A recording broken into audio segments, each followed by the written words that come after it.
Hey folks, it's us again, Mr. Gateway all the way. I know you've been enjoying our episode 1 and 2, and you know what? We're also loving it. I am Kanan, your host, and here we are with... Bosire Frederick, I'll be your co-host. Oh, that's lovely. Today we're on another level. We just decided to talk about something that's of a higher vibration, something that is guiding us, from cradle of mankind to where we are right now. There's a lot of things that have been here in between since birth up to now, and then you find like, the nature in yourself, you've lost it, and now you've become someone else who is really, really forging another life that is not really the one that you're purposed here for. So you know what? We're going to talk about what, Mr. Co-host? We are going to talk about the spiritual self and the bodily self. That's nice. Going on the spiritual self and the bodily self, what entirely is the difference? Many people will ask, what are you talking about when you're saying the spiritual self and the bodily self? Are these two people, or are these two people in one, or is this a person themselves? What do you think? What I'm thinking is that there are two movements. The first movement is your intuition, the voice that speaks to you. And the next thing you see, the body. The body receives the information and starts to act upon it. Yes. Well, that is beautiful. So you are trying to tell me that there is a pattern within which that it has to start with the intuition, and then the body will act on the intuition. Yes. It's not that the body acts and then waits for the intuition. It's like there is information that is coming, and then the body must have an action with the information that is receiving. You can see it. It is a spirit such that it guides the body what to do. Yes. There's two different there. And that's a good thing. Maybe to touch on now the actual life perspective, there are some certain areas whereby you find one would like to engage in something before maybe they have the intuition.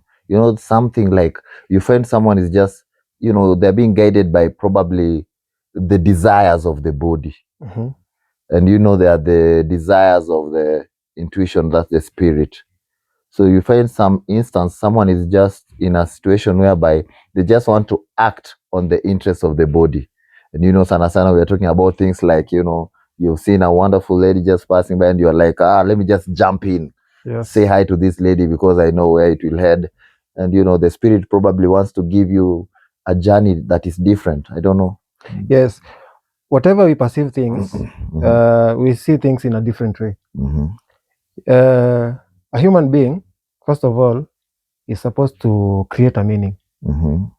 Whatever you receive, the intelligence that you receive, you must create a meaning on it. And that meaning can come with a structure. It can come with a property. It can come with a wealth.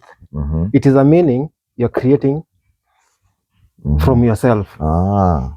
There is a pattern that yourself, your bodily self is trying to be equipped every now and then with the information that is inside. So this information comes gradually. It's like a tree growing inside you. Yes. And of course, maybe just to get to a point whereby we can now advise on which is the right way of following. Should we move by the bodily self or the spiritual self? You see, if you're watching a TV, the observer watching the TV can watch as many scenes as you watch. Very true. But he cannot be engaging with the scene. Very true. You see, does this make sense? Yeah, you're trying to say that that you cannot get into a movie and you are observing it.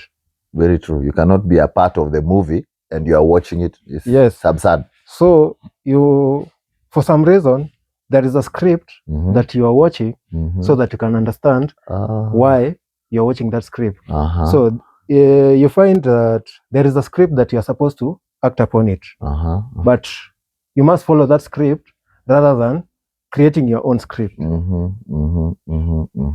The creator here has given you some script to maybe to achieve something, maybe to create love somewhere, maybe to correct a path. But for some reason, a desire was made so that the body can switch a direction based on the will that the human beings have. Yes. I think just to break it down, I think in terms of what you're saying, the flesh has been put into action, of course, probably by the spirit of negativity, in order to opaque or create a diversion from that script as to which the spirit is trying to deliver to this body. So you might find sometimes the interests of the flesh kind of like are completely opposite to the interests of the spirit, through which I can say probably if the most of the time that you find it's easier, because sometimes these spiritual forms of communication tend to take time for someone to elevate themselves to that level whereby they can really be feeling that kind of communication. At a lower level, you'd be saying lower the desires of the flesh, and then you'll be pleasing the interest of the spirit, and probably indirectly you'll be following the script as to which was placed for you to follow. Yes. So you find that something like desire created a movement. Without desire, life will be stuck somewhere. Because you must love something. If you don't love something, you can be stuck somewhere. So the desire, it was a mixture of chaos and order. So you must differentiate the two. You must make order so that whatever the outcome is there, it will be a good thing. You see? Yes. And if it is chaotic, you'll be fragmented. You'll find yourself exhausting, moving up and down, correcting the things that are not there. So it's something that you see. Yes. Which I believe, as our viewers are looking and checking on our discussion today, I think we're also working on a podcast on guiding you on how to listen to your spirit self and, shun away most of the flesh desires. These things like fasting, what they really do to you is that they shun away desires of the flesh. Tunasema ni ngumu sana sometimes if you want to grab a meal and you're telling yourself hapana, leo nimefunga kazi.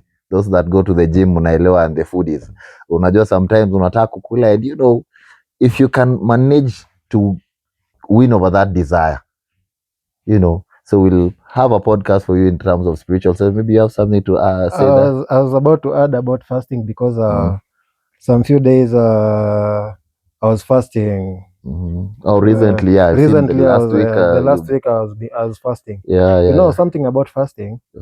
It's not about merely denying food. It's about reality cannot be built if we have appetite every time. We might eat everything. True. So for the reality to exist, you need to surrender some part. You need to surrender some desire so that you don't collapse into one of them. Yes. So through surrender, you find that life orders itself gradually towards you without pressure, because you are constantly praying. You are not in some merely those exhausting movements. Your body has surrendered something that makes it moves every time and down.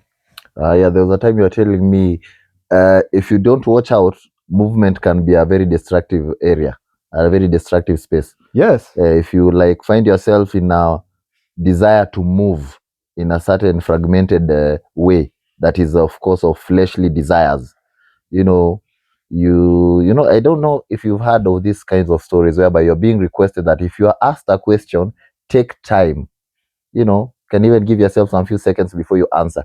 This is to shun away the needs of the flesh, because sometimes when you are asked a question and sometimes you want to answer quickly because you want the environment around you to feel like you have this flesh that you carry, this body that you carry is smart. So sometimes you need to give yourself the 3, 2, 1, probably 5 seconds in a way that it will allow your spirit, to come in and now deliver this information as it was nurtured. So the moment you just take time to just shun away the desires of the flesh, just give it time for the spirit to kick in. And I'm telling you, you'll become someone that is very special. The flesh goes against the desires of the flesh, rather goes against the desires of the spirit. Yes. Yeah. So I can maybe I can wind up with something good about shunning away the desire, creating that space. You know, to see clearly, you must put the object at a distance so that you can see it clear. You cannot True. put something here so Yeah. that I can see clearly. Very I cannot true. see clearly. Very true. So if I want to win a battle, I must create a space behind as I see what I'm attacking. So if I have a wide view of creating that space, then I'm going to win the battle because I can see the surface area in a big space. That's how you're supposed to be. You create a space so that you can see clearly. But if you don't create a space, you'll find you're collapsing into a bad perception. Very true. Very Yes. true. Yeah, those guys that have their agendas, probably you have your goals, probably you have something to do with a program that you want to maybe actualize. You're supposed to clear school, you're supposed to clear a business, you're supposed to give a certain report at a certain time. You know, when you hold that thing so closely and dearly, you tend to make a lot of mistakes and you miss all the variables that are surrounding it that are in your favor. So that's what actually co-host Bosire is saying, that you need sometimes to give a kind of surrender to that distance and, to that space, so that you may be able to see all the variables that are coming towards you. And, the variables that are favoring you have not been created by the nature of just a natural world. It is through the spirit. When you give that space, the spirit has the time to come in and create the variables that will favor you. And that is why we don't operate alone. We operate as we, the bodily self, and the spirit self. And I think to finish, always try to make sure that your spirit self has the best environment to function for you. Yes. In a space of noise, in a space of chaos, in a space of commotion, your spirit self suffers and it's not able to work best for you.